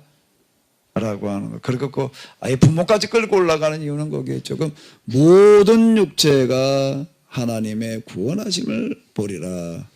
자, 이런 부분을 중요하게 보고 있는 거예요. 그는요. 모든 여기 육체, 현실, 오늘, 날마다 이런 부분들이 누가에게는 크게 보이는 거예요. 무슨 영적 누가복음의 기록 목적 중에 하나가 영지주의라고도 이렇게 얘기를 해요. 영지주의라고 하는 건 뭔가 영을 중요하게 여기는 거예요. 육체는 소홀히 여기는 거예요.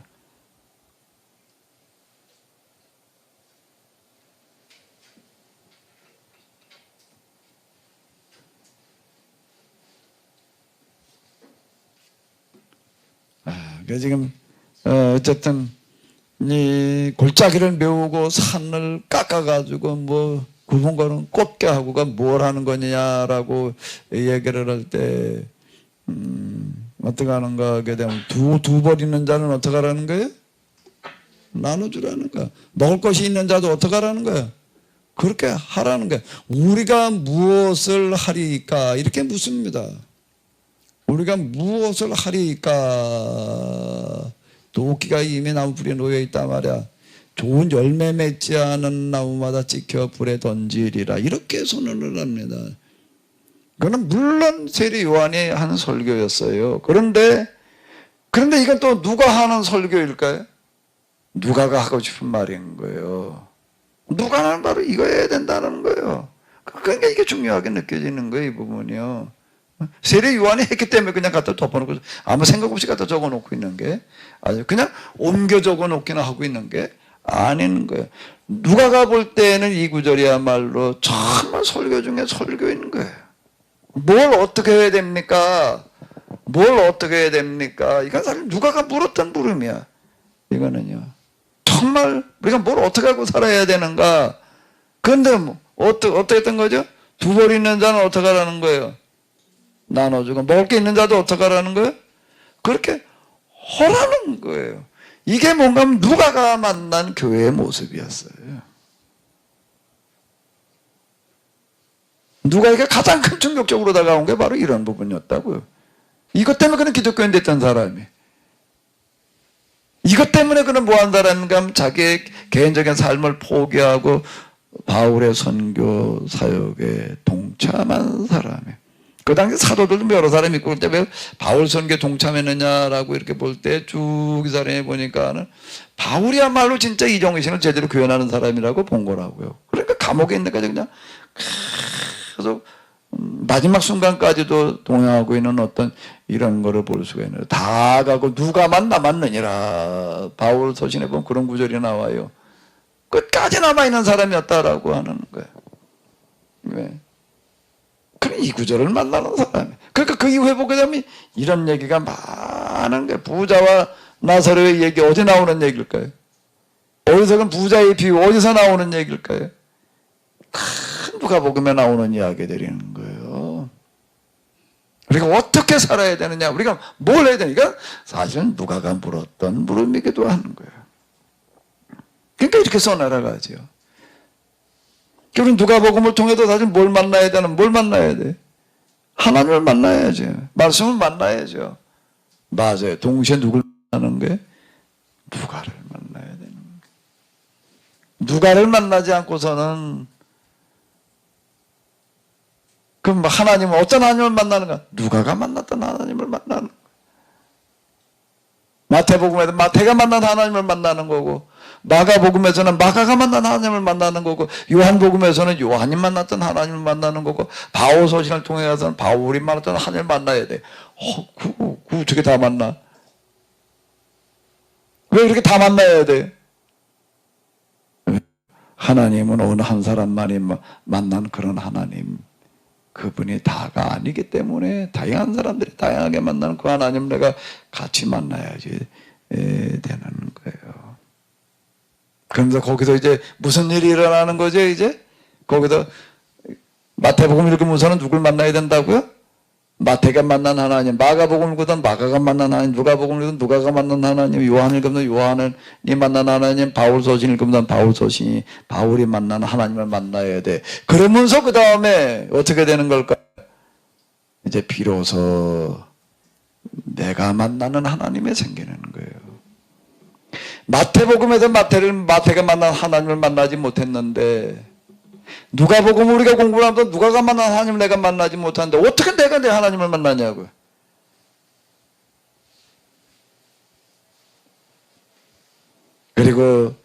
그리고 진정으로 하나님을 만난 사람은 마태복음을 읽으면서 마태가 만난 하나님을 만나게 되고, 누가복음을 읽으면서 누가가 만난 하나님을 만나게 되는 거고, 바울 서신 읽으면서는 바울 서신에서 얘기하고 있는 하나님을 만나. 바울 서신도 여러 개잖아요. 로마서 읽어서 로마서에서 말하는 하나님을 만나야 되는 거고, 고린도서 읽어서 고린도서에서 말하는 하나님 만나야 되는 거예요. 이거는 제가 언제 경험한 건가 하게 되면 하나님을 만나는 그 경험이 일어나고 보니까 비로소 이게 되더라고요. 그전에 그 안 됐어요. 마태복음 뭐고, 마태복음과 누가복음 구절이 구하라 주실 것이고 찾으라 찾을 것이고, 그냥 구절만 만났지.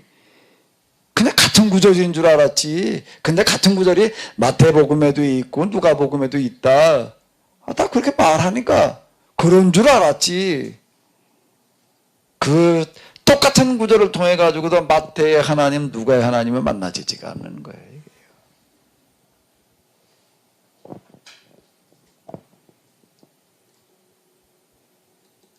무엇을 하리까? 무엇을 하리까?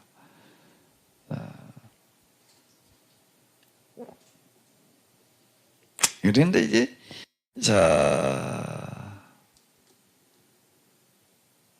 누가복음 3장 21절로부터 22절을 한번 읽어보시도록 하겠습니다. 백성이 다 세례를 받을세 예수님도 세례를 받으시고 기도하실 때 하늘이 열리며 성령이 비둘기 같은 형체로 그의 위에 강림하시더니 하늘로부터 소리가 나기를 너는 내 사랑하는 아들이라 내가 너를 기뻐하노라 하시니라. 네. 이 세례 받으시는 이야기의 특징, 마태나 마가하고 비교해 가지고서는 무엇가 다를까요? 이거는 천상 이걸 봐야지 얘기가 되겠지. 이건 천상 비교를 해보셔야 됩니다. 이것만 봐가지고서는 안 보이고요. 어디 이걸 보시면서요. 누가복음에서 얘기하고는 세례 받아지는 장면은 마태, 마가와 뭐가 달라요?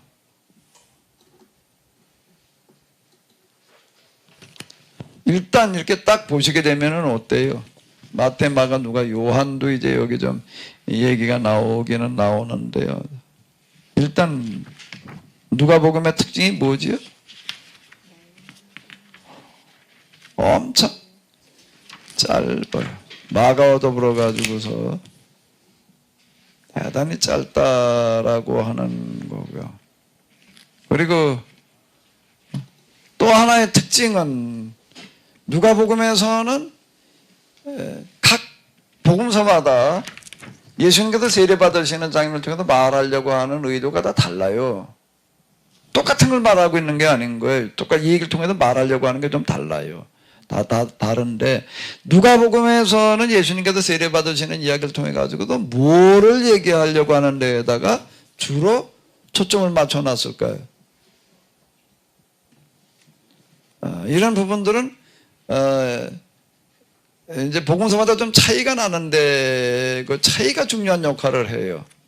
다른 복음서 있는데 없는 게 있다든지 또 다른 데 없는데 여기 있다든지 그 부분이 이제 그 복음서가 말하려고 하는 게 바로 거기에 들어 있습니다. 그러니까 하나만 봐가지고서는 이제 그 구별하기가 참 어려워요. 그러니까 복음서라고 하는 게 사실 성경 중에서 제일 중요하기 때문에 중요하게 기록을 해놨는데요.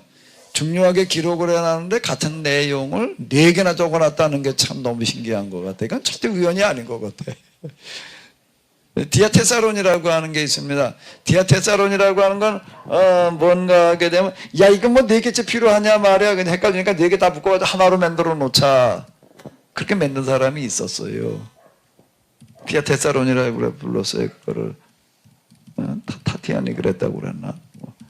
근데 수리아 안디옥에는 그쪽에도 그게 한동안 많이 읽혀다가 어느 순간 없어져 버리고 말았어요. 그거 하나 읽으면 이제 편할 것 같은데. 그런데 시간이 지나도 이게 아니다. 그리고 지금 내복음서가 그대로 들어와 있는 거예요. 이게요. 내복음서가 여기 차이가 있어가지고서 내복음서가 들어와가지고서 이게 많은 혼란을 줬습니다. 디아테사론을 묶어서 하나만 놨으면 아무 문제가 없을 것들이 4개나 놓는 바람에 이제 많은 문제가 생긴 게 차이가 나다 보니까 어느 게 진짜냐 이제 이렇게 되는 거예요. 누가 말한 게 진짜냐. 그러니까 이제 그리고 그중에 하나가 진짜, 하나가 진짜, 나머지는 뭐야? 그 거짓말한 게 되는 거지. 그 자기 꾸며낸 말을 이렇게 이제 해석되어지는 경향이 생겨가지고 많은 혼란을 줘요. 사실 요즘도 그렇게 해석하는 경우들이 신학자들 가운데 많이 있습니다. 이건 누가가 이건 그냥 지어낸 얘기야. 그럼 이걸 어떻게 더 지어냈겠느냐? 어디 이것도 읽어보다 보니까 선한 사마리아인의 비유인가 거기 읽다가 보니까 그건 다른 복음서에 나와 있지만 누가복음만 있고 그러니까 어쩌고 쭉 연결해. 이거는 본래 예수님께서 하신 말씀이 아니야. 이건 누가가 그냥 지어낸 얘기야. 이제 이렇게 얘기를 합니다. 진짜 그런 신학자가 있어요. 그럼 그걸 왜 지어냈겠느냐? 어떻게 그 얘기를 어떻게 만들어내느냐? 구약 성경에 뭔 아주 약간 그 사마리아 어쩌고 저쩌고 뭐 하는 조그만 그런 얘기가 어디 역대기인가 뭐 있습니다. 그 얘기를 기초로 해가지고 나머지는 누가가 만들어낸 지어낸 얘기로다가 이렇게 얘기하는 사람들이 있어요. 뭐 성경 해석하고 연구하는 데서 참 별의별 방식들이 다 동원되는데 어쨌든 그렇게 또 얘기를 해가지고 이제 지어낸 얘기다 이렇게 얘기하는 사람들 생각보다 많아요.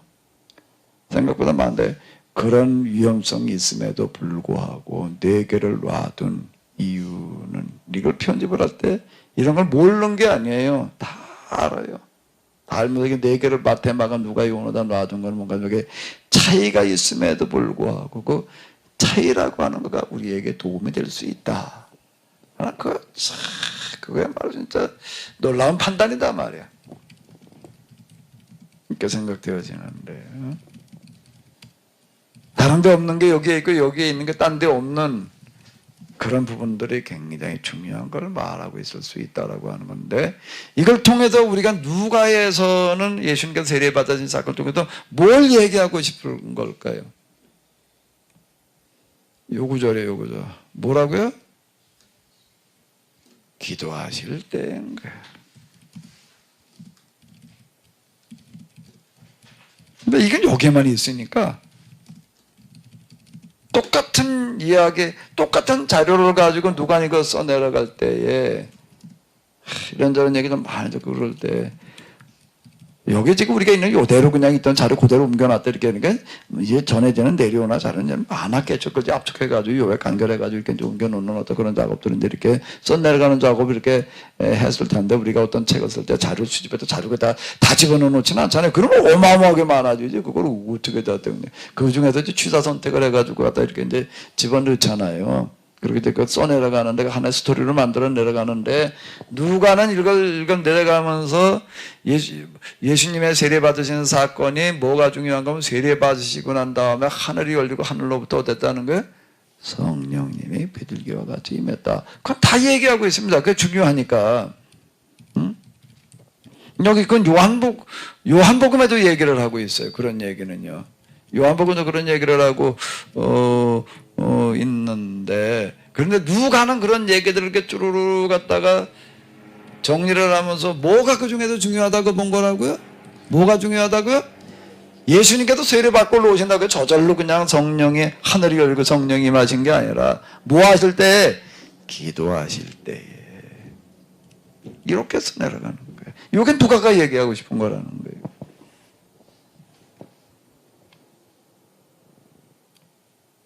같은 주기도문 구절을 가지고 얘기를 하죠. 날마다 우리에게 일용할 양식을 주고 그걸 날마다가 말하고 싶은 거예요. 오늘이 말하고 싶은 거예요, 지금. 누가는. 근데 누가의 그 특징이 되는 거죠. 그게 이제 누가의 신학 이렇게 얘기를 할 수가 있는 거고요. 그리고 이제 30세쯤 사유가 시작하시는데 어떻게 해서 이런 일이 가능했느냐라고 한다면 이제 추적해 올라가는 거예요, 이제. 올라가는 방식으로다가 이걸 써내려가는 거예요. 누가의 방식이었던 거예요, 그게. 신앙의 조건에는 누가의 이제 신앙의 과정이 올라가는 방식이었어요. 올라가는 방식.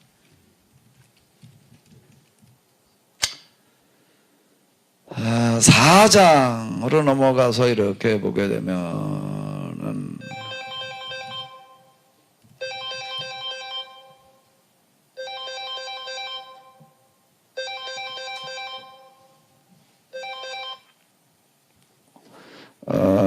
자, 4장으로 가서 이렇게 보게 되면은요.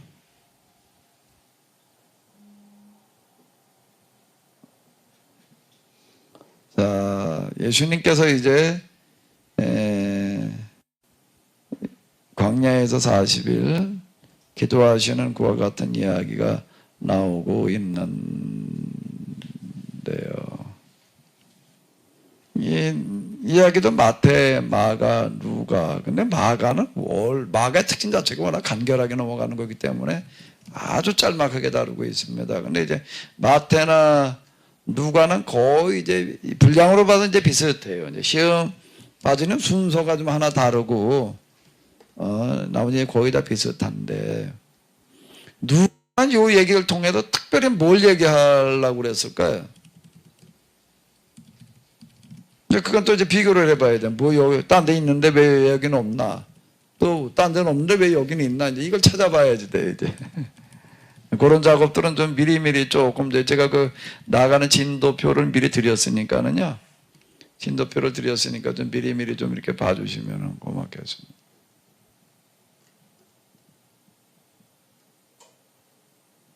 누가가 진짜 말하고 싶은 건 뭐였을까요?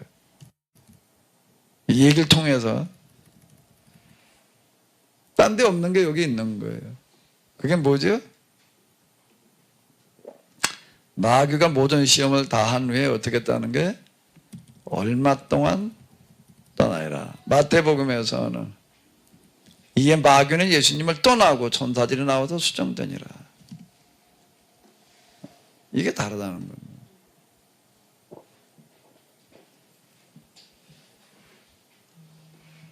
얼마 동안 떠났다는 거예요.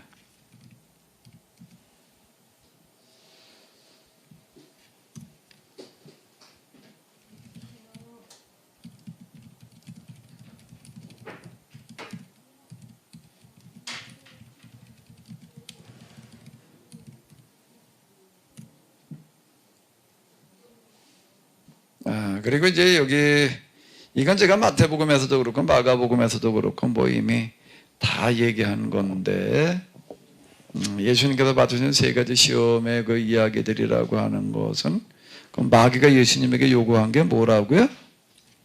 무슨 요구를 한 거죠? 유대인들이 기다리던 그 메시아가 되라 라고 하는 거였다라고 하는 겁니다. 그냥 동떨어진 유혹이 아니라 그러니까 이게 너무 놀라운 게 무슨 얘기가 되는가 하게 되면은 당시 유대인들이 가지고 있던 메시아관이라고 하는 거가 정통신앙이에요. 정통 메시아관이에요, 그게. 근데 그 정통 메시아관이 어떻다는 거예요? 지금요, 뭐였다는 거예요? 마귀의 시험이었다는 거예요.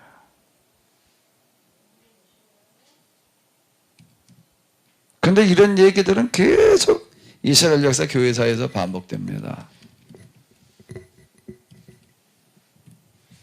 왕정기에 이렇게 보게 되면은 왕정기 정통신앙이라고 하는 거가 있는데 그게 성전신앙, 제사신앙이에요.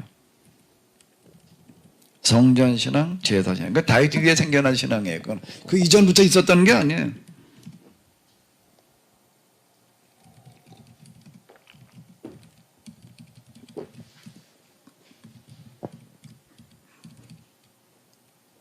그게 정통신앙이야.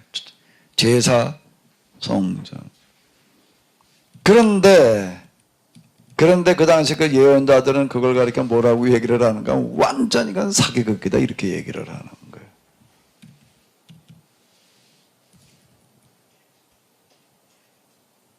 이 예언자들은 완전 소수였다고요. 아웃사이더들이었고. 그러니까 그들이 이게 온전한 삶을 살아갔을 리가 없지. 그건 그 이후에 계속 반복되어져요.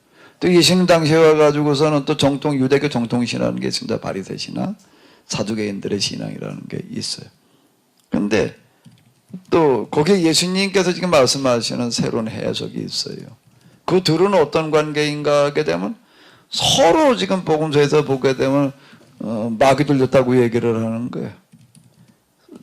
유대인들은 예수님이 하시는 일을 보고 뭐라고 얘기를 하는 거예요? 그럼 바알세불을 들려서 그렇다고. 그건 뭘 가지고 바알세불을 들렸다고 그러는 거죠? 귀신 쫓아내고 병자 고치는 걸 보고서 그건 귀신의 왕을 힘입어서 지금 저렇게 하고 있다 이렇게 얘기를 하는 거예요. 왜 그걸 왜 그렇게 말해? 다른 사람들이 야 이거 뭐 소경에 눈을 띄우고 날 때부터 걷지 못하던 사람들 갖다 걷게 하고 그런 거 이거 진짜 하나님께서 하신 일이다 이렇게 얘기를 하니까 야 그게 아니야. 그게 아니라 그건 귀신의 왕을 힘입어 가지고 귀신 중에 하나가 아니라 귀신의 왕을 힘입어서 지고 하는 거야. 이렇게 얘기를 했다라고 하는 거야. 예수님께서는 오히려 또 뭐라고 얘기를 하냐면 너야말로 이제 마귀의 자식이다.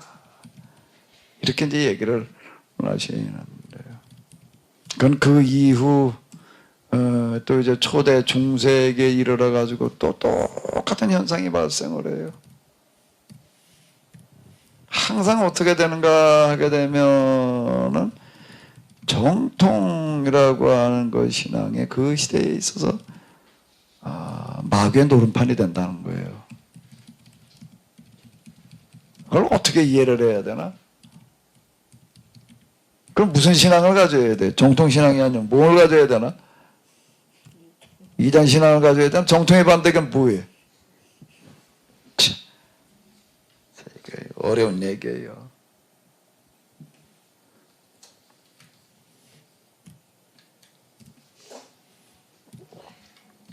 그래서 이제 이럴 때 제가 이제 한 부분에 이제 뭔가 하게 되면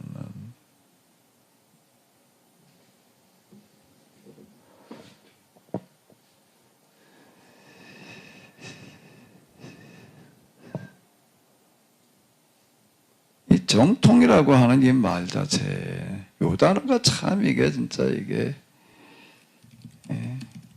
쉬운 단어가 아니에요.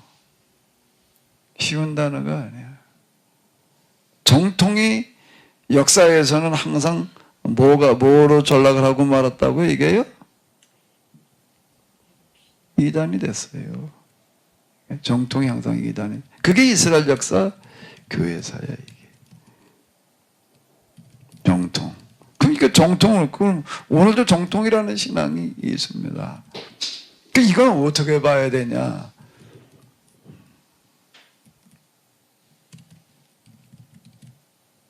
이걸 이렇게 좀 구분해 가지고 얘기를 해봐야 될 것 같아요. 정통 뭐요? 주의와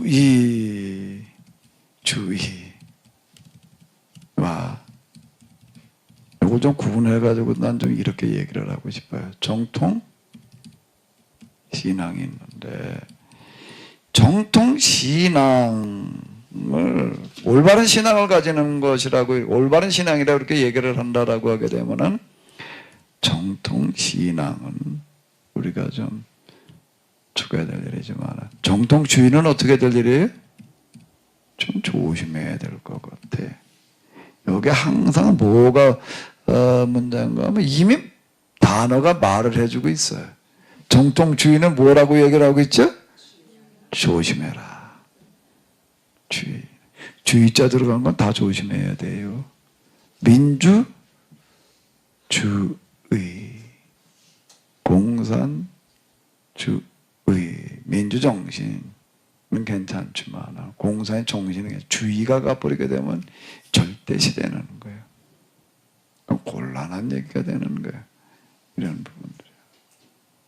주의가 들어가면 이렇게 받아들이면 될 때 뭐 하라고 그러는 거다? 조심해라.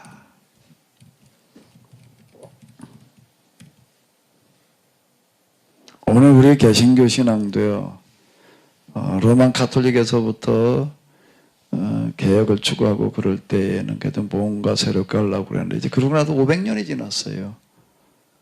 루터 종교계 500주년을 뭐 몇 년 전에 우리가 했잖아요. 1517년이었으니까 이제 2017년에 우리가 이제 종교계 500주년을 우리가 이렇게 맞았는데 500년 지나가다 보니까 뭐가 또 자리 잡았는가 하면 정통주의가 자리를 잡은 거예요. 정통주의를 또 다른 말로 하면은 뭐라고 부르죠? 요거를 주의자 들어간 거를 뭐라고 불러요? 요거를요? 도그마라고 그러는 거예요. 도그마가 있고 또 뭐가 있는가 하게 되면은 교리가 있습니다. 교리까지는 문제될 게 없어요. 교리가 없으면 설명이 안 되는 거니까. 그건 기준이에요. 교리는 뭐가 되는가 하게 되면 CONON. 이제 단어를 안 쓰니까 다 잊어버려요. 캐논이 이게 맞나?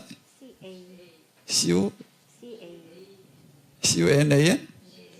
CA? 그렇구나. CA 그러구나. 그래, 캐논이 이제 CO라면 콘논이 되니까 다시 써야 되겠네.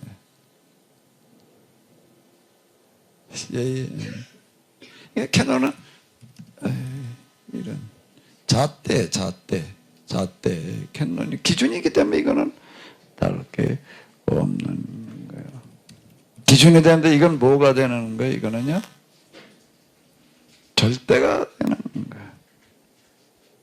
우리가 잘 아는 대로 또 흔히 써먹는 대로 태양을 보라고 그랬는데 태양을 보라고 이렇게 손가락을 이렇게 얘기를 했더니 저 태양을 가리켰더니 보는 사람 어떻게 보는 거예요?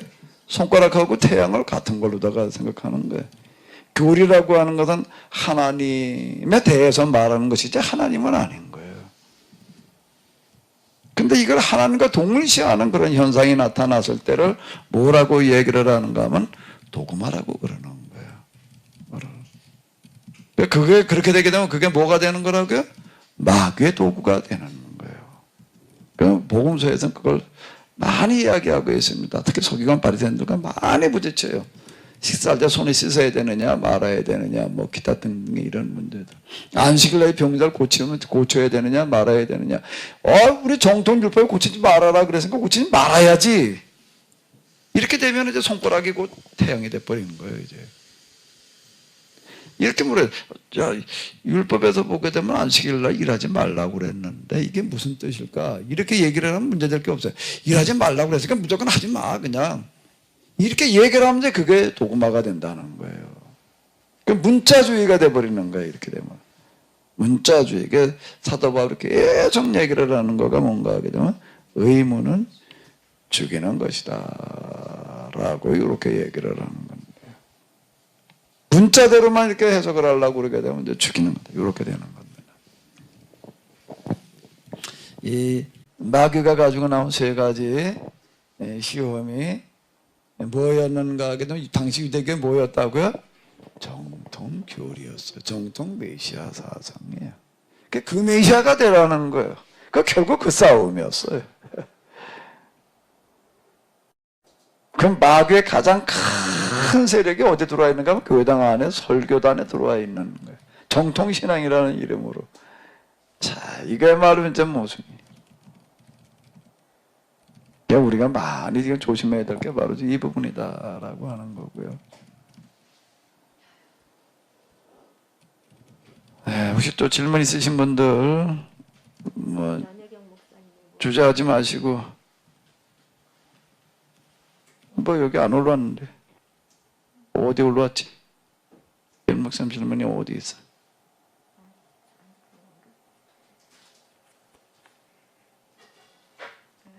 둘 다 계약법을 지킴으로 제사함 받는다는 것이겠죠. 물세례도 십자가도. 이게 저한테 개인적으로 예.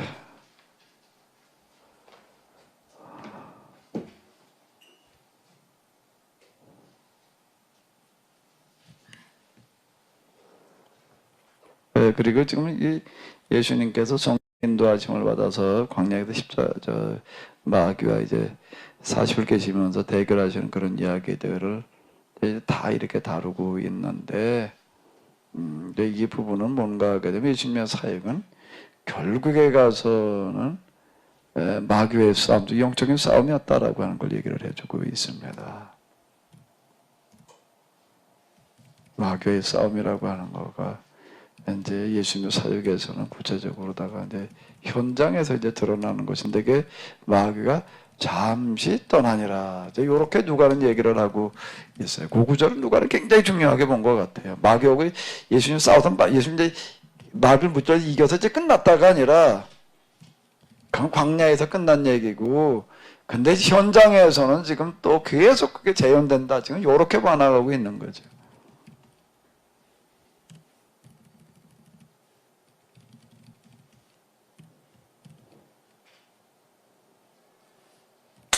그리고 이제 그 뒤에 가가지고서 이렇게 보게 되면은, 나 회당에서 이제 선언을 하시고 난 다음에 누가복음에서도 제일 먼저 하시는 사역은, 회당에서 귀신 내쫓으시는 그런 사역으로 시작이 되어져요. 누가복음에서. 마가복음에서도 그랬는데, 그래서 귀신을 내쫓으는 사역으로 시작하시는 것도 결코 우연이 아니다라고 이렇게 볼 수가 있습니다. 예, 뭐 또 질문이 없으신 것 같은데, 그럼 좀 다시 쉬었다가 또 다음 시간을 가지도록 하겠습니다. 네, 수고 많으셨습니다.